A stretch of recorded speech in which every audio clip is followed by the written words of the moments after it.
everybody, I'm here with my good friend Gina, and we are checking out her 2024 Kia Telluride. Now, she wanted to learn how to check the oil and check the other fluids, so I thought while I was showing her, I'd show the rest of y'all as well. Are you ready? Yes. Let's do this. Okay. The first thing we need to do is open the hood. Gina, open up that door, please. Okay. If you reach in here, right there, do you see the handle? Oh, right here? Yep, pull that. Perfect. Okay, we pulled the hood release, but there's still a safety latch on the hood that we need to deal with before this hood will open. The latch on this is pretty much dead center, and you're going to move it to the left. Perfect. Here's a close-up look at that latch, just like this. The thing you'll probably be checking the most is the oil, and the oil dipstick is right here. Gina, you want to go ahead and pull that out? Yep. Fortunately for you, I did bring a rag, so go ahead and wipe that off. Let me show you a couple things about this dipstick. On the dipstick, you'll see two little dots. There's an L next to this one and an F next to this one. You want your oil line to be in between these two dots. As long as it's in between those, you're good and you don't need any oil. If you are below this dot, over here where it says L, you're going to need to put a quart of oil in. Now to check the oil, you pull the dipstick out just like Gina did, and then you wipe the oil off. Then you're going to put the dipstick back in and go all the way down, make sure it seats, and then pull it back out. We're right up to the dot with the F next to it, so this is completely full and we don't need any oil. Now, what if we did need oil? Gina, what kind of oil would we use? 5W30.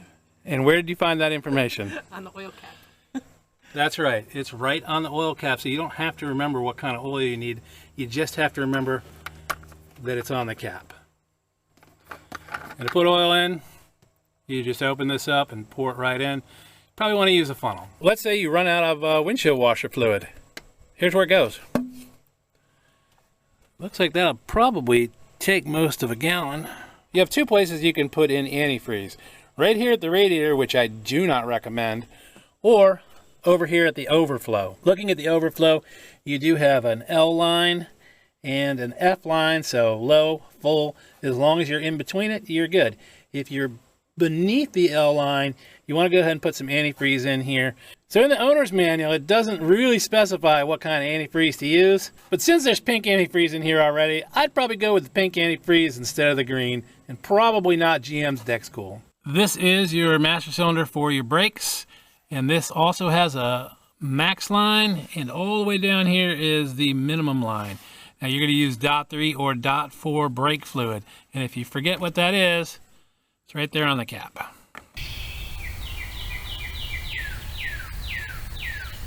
Okay, so changing the air filter on here is really easy. You just pop this right here, open up this door. You've got two little latches right here. Push those down, pull the air filter out, put a new one in, latch it back in, close her up, done. Say you blow a fuse, it might be here in this fuse box. Super easy to take this cover off.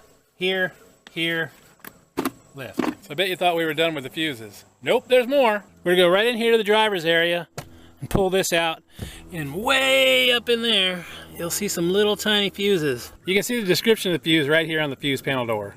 But say your battery dies and you need a jump start. Gina, how are we gonna do that? Jumper cables. Okay, how are we hooking those jumper cables up? Oh, I don't know. Let me show you. Okay.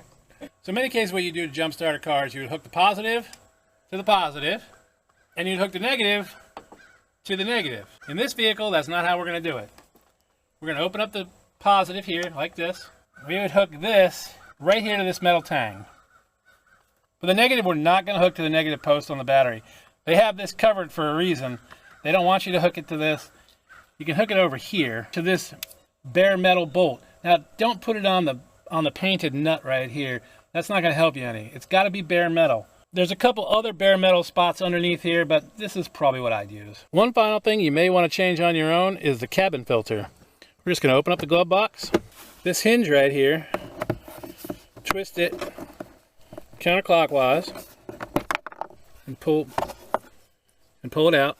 And you're going to want to get the other one over here, same thing. Goes about a quarter turn. Pull that out. And then on this hinge over here, there is a pin. It's a little difficult to get out, but it will come out and drop on the ground. And then you have access to your cabin air filter.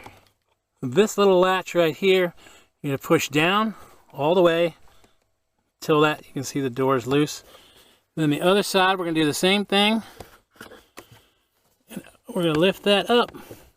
Here you can see the cabin air filter, and you just pull it out and put the new one in. Which I'm not going to do because this one's pretty much brand new. And that's it. And you put it back together in the reverse order. So hopefully that's everything you need to know about your new Kia Telluride or your new to you Kia Telluride. We're doing a couple other videos on this car today, so be sure to subscribe and check those out. Like, comment. I'll see you guys down the road. Hey, what do you think? Did you figure everything out? Yeah, I think so. I'm good to go.